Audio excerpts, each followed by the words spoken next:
I would love to hear, like, how do you help people craft a vision if they come to you and don't have one? So maybe they're already someone that's a healer or someone that wants to do good in the world, but they don't really have something that's compelling enough for them to like want to get out of bed and get to work.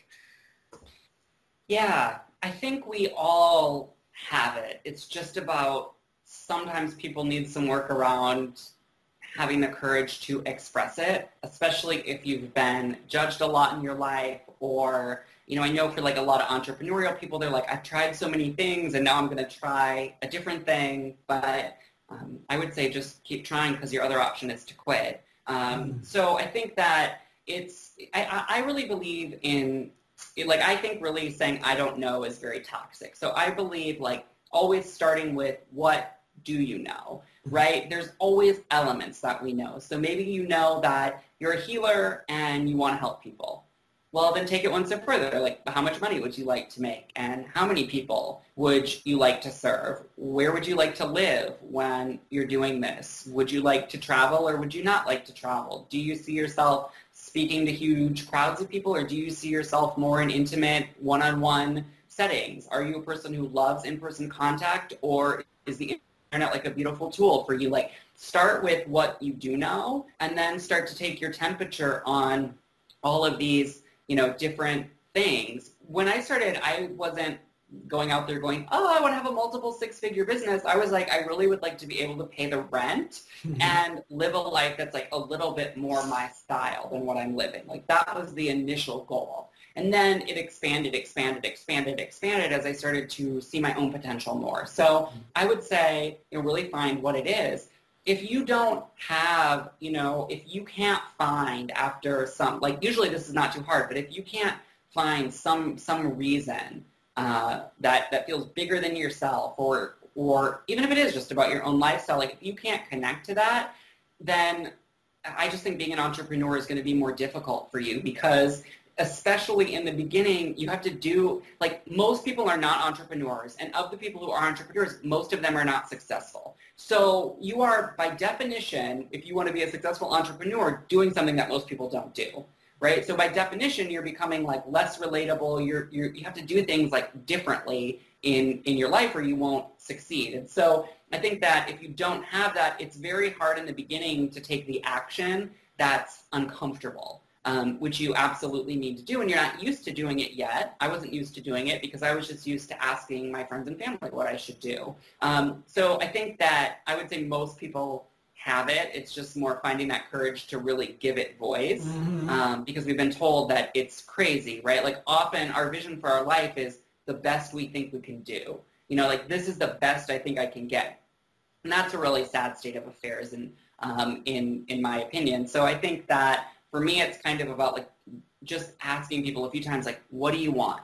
And then usually the first thing is like some maybe version of it, kind of what they think is acceptable. And it's like, okay, but what do you really want? If there were no limits, what would you want? And I think just kind of investigating that, or anybody listening, investigating it on your own, it's like, well, what would it really look like for you? And that's how you get closer to it.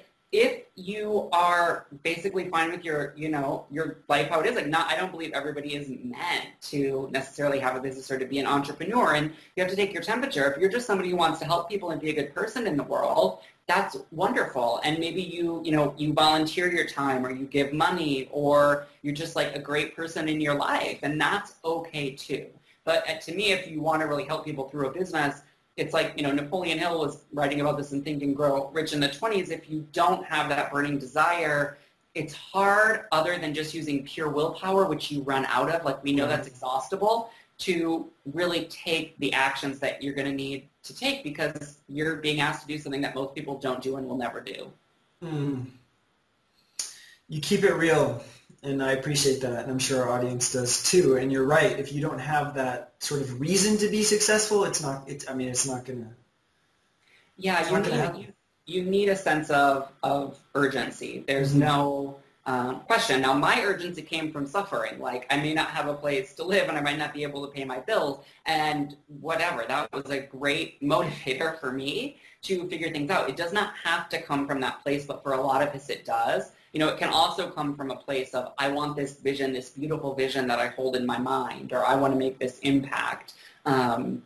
We all have dark nights of the soul usually, but it doesn't have to come from that suffering place. Maybe you're already successful, but you'd like to be successful in a different arena in a way that's more authentic to you. So it often just does come through suffering because we don't take the actions early enough from joy. So then we get hit by the cosmic 2x4 of it's really time to change something now. Right, yeah.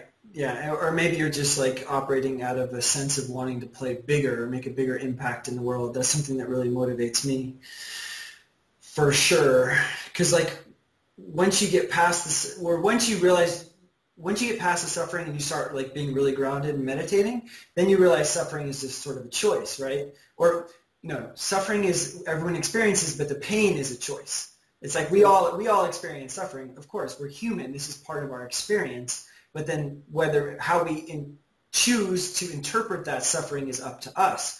So once we get to the point where we can choose to not be in pain based on the suffering that we're in, it's almost like, okay, then we need to like upgrade our motivation or like what drives us, right? And then that's when we can start looking outside of ourselves and how are we going to create a better environment around us in terms of like humanity, like what are we going to actually do for humanity? Like how can we be the change we want to see in the world, to steal, We're not going to optimize our external environment before we optimize our internal environment. That's not going to happen. And I think it's so often because we run from the pain instead of just feeling it fully and realizing like, oh, hey, the reason this bothers me is because I had this other experience in my childhood or I had this other, and it's reminding me of that. Yes. And for me, it's like we run away from these painful experiences instead of just feeling them, right? I mean, consciousness holds all emotions, and so often if we would just let ourselves feel what we're feeling instead of running from it, making up these other stories,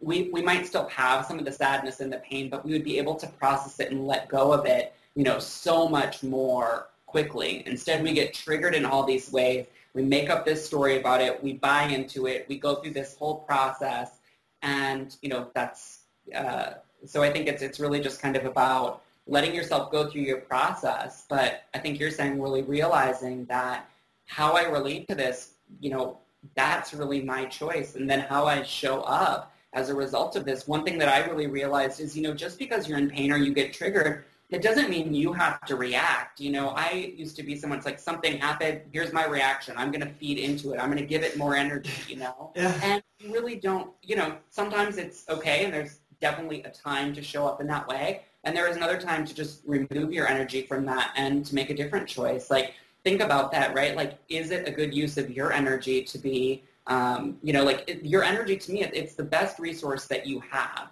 And anybody highly successful, you have to really manage your energy. So start to, no matter what level you're at in your business, be very conscious. Like, are you putting it toward like the good and the positive, the wealth, the growth, the action you can take, or are you putting it toward the lack, the scarcity, the negative, the hurt, and the pain, and start to make some more empowered choices? Yeah, this whole thing is like a choose your adventure book, Do you know that reference? Yes. Yeah, it's like okay, you're this point in your life, you can either choose to entertain these really bad thoughts in your head about how you're not good enough and how no one wants to hear from you and how everything has already been done and how you can't help anyone, or do you not want to listen to that and just move forward with your life and your business? You know what I mean?